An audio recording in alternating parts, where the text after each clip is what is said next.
सावन वाईल मन हरियर भइल।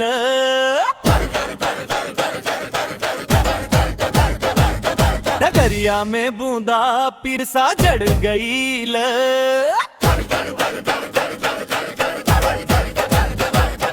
कांधे कांवर आंख में उजियार, भोले के नामे धड़कत रहे संसार।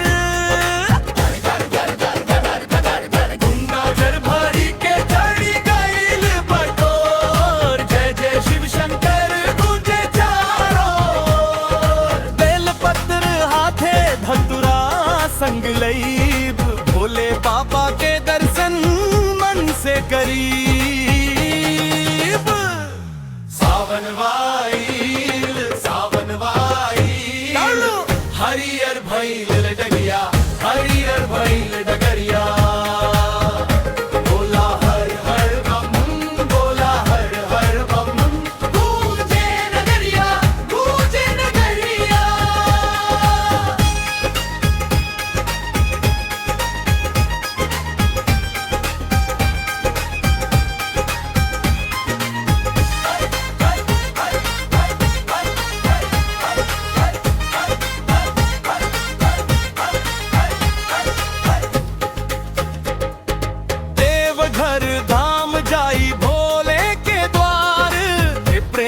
चढ़ाई फुलवा हजार, सुख समृद्धि मांगी घर में उजास।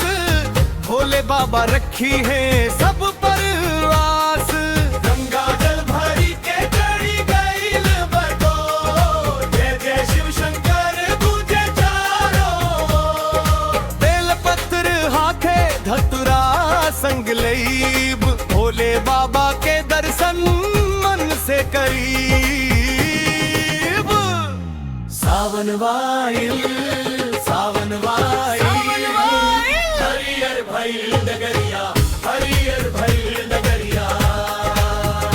बोला हर हर बम, बोला हर हर बम।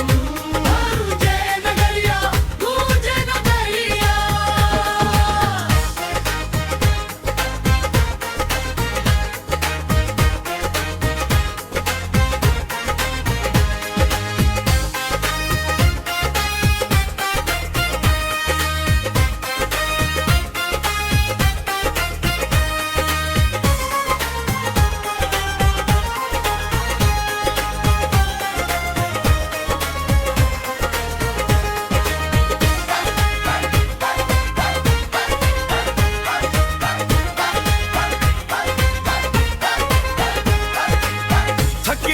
मन नाथ में पाऊं, बाबा के दर्शन बन सहारा नावा। बोल बम संग संग चली, भोलेनाथ के छाँव में सुखे से पली।